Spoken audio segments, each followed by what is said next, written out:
Hello students, welcome to then class 98। हम लोग पढ़े हाई स्कूल प्राथमिक गणित भाग 1 वर्गों के लिए प्रश्नावली 10 को सॉल्व कर रहे हैं। क्षेत्रफल इस क्लास में पहले हम 16 नंबर क्वेश्चन तक सॉल्व कर चुके हैं। 17 से आगे पढ़ेंगे, 17 18 को सॉल्व करेंगे इस क्लास में। तो 17 नंबर क्वेश्चन है। 17 नंबर क्वेश्चन है कि ई तथा एफ है। ई तथा एफ किसी समांतर चतुर्भुज ए बी सी डी, किसी समांतर चतुर्भुज ए बी सी डी के भुजाओं डी सी यह ई है, ठीक है, ई है, भुजाओं डी सी तथा ए डी पर स्थित है। ए डी पर स्थित है, दो बिंदु है। दिखाइए कि एरिया ऑफ त्रिभुज A E B, area of त्रिभुज ए ई बराबर होगा एरिया ऑफ त्रिभुज बी एफ सी के। यह त्रिभुज के क्षेत्रफल दोनों का बराबर होगा। तो हम जानते हैं कि पहले हम जब इंट्रोडक्शन पढ़ा रहे थे, आप लोगों को इंट्रोडक्शन इस क्षेत्र प्रश्नावली 10 का जब इंट्रोडक्शन हम पढ़ा रहे थे तो पढ़ाए थे एक मुख्य ज्यामितीय परिणाम पढ़ाए थे, ठीक है, और एक उप प्रमेय पढ़ाए थे। तो यहाँ पर एक मुख्य ज्यामितीय परिणाम पढ़ाए थे कि एक ही आधार और एक ही जोड़ी समांतर रेखाओं के मध्य बने समांतर चतुर्भुज और आयत के क्षेत्रफल बराबर होते हैं, ठीक है। ये एक मुख्य प्रमेय नंबर 28 का ये एक मुख्य ज्यामितीय परिणाम है, ठीक है। ये आपका जो समांतर चतुर्भुज ए बी सी डी हो जाएगा, ए बी सी डी, ये आयत यदि हो जाएगा ए बी एम एल, आयत ए बी एम एल के बराबर होगा, ठीक है।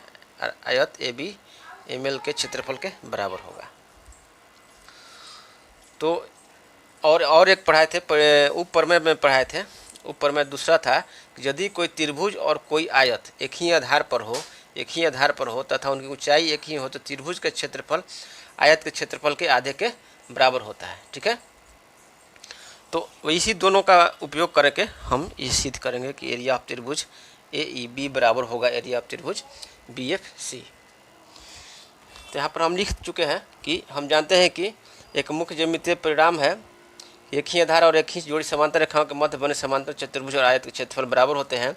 तथा उप प्रमेय जो है, यदि कोई त्रिभुज और कोई आयत एक ही आधार पर हो तथा उनकी ऊंचाई एक ही हो तो त्रिभुज के क्षेत्रफल आयत के क्षेत्रफल के आधे के बराबर होता है। तो यदि हम कंसीडर करेंगे, केवल अभी कंसीडर करेंगे समांतर चतुर्भुज ए बी सी डी और त्रिभुज जो है ए बी ई को कंसीडर करेंगे, ठीक है।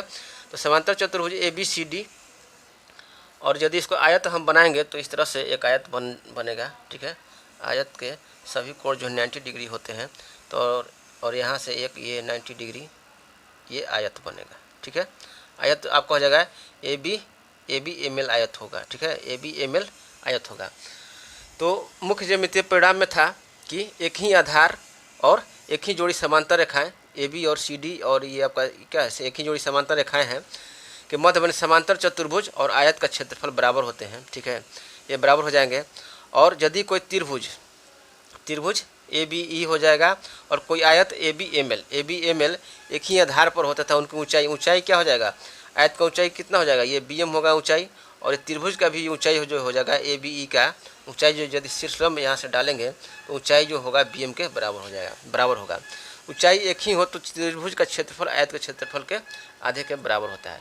तो यही दोनों ये परिणाम और उप प्रमेय का उपयोग करके यहाँ पर लिखेंगे कि उक्त परिणाम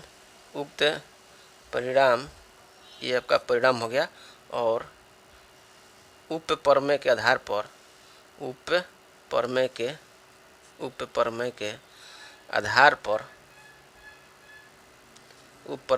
पर एरिया ऑफ ये त्रिभुज ए बी का क्षेत्रफल कितना हो जाएगा, आयत ए बी एम एल का क्षेत्रफल के आधा होगा, और आयत ए बी एम एल का क्षेत्रफल जो है वो समांतर चतुर्भुज ए बी सी डी के क्षेत्रफल के बराबर होगा। तो इसलिए ये दोनों के आधार पर एरिया ऑफ त्रिभुज A B E, area of त्रिभुज जो है ए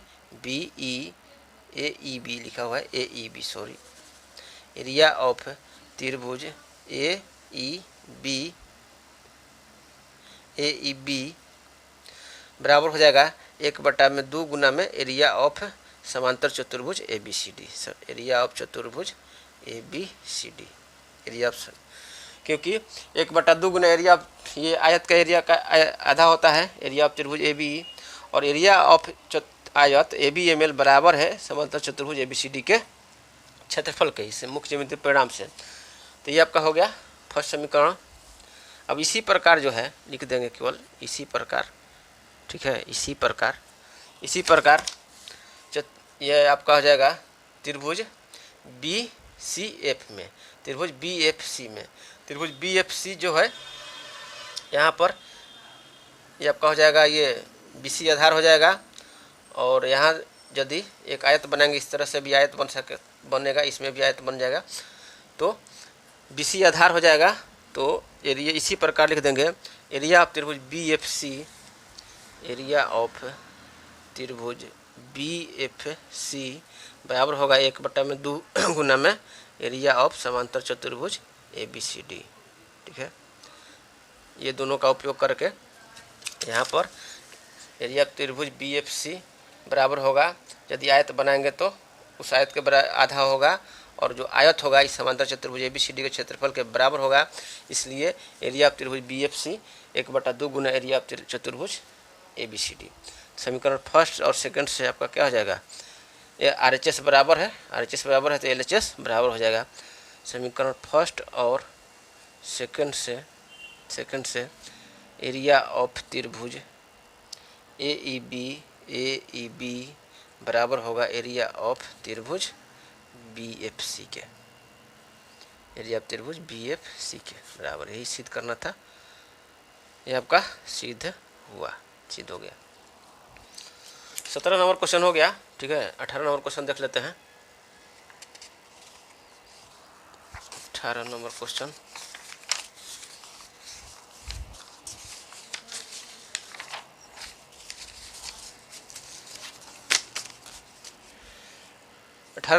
है कि त्रिभुज ए बी सी का कोण ए समकोण है और ए डी कोण बी सी पर लंब डाला गया है, ठीक है, ये लंब है। तो सिद्ध करें कि बी सी गुना ए डी, बी सी गुना ए डी बराबर होगा ए बी गुना ए सी, ए बी गुना ए सी, ए बी गुना ए सी, ठीक है।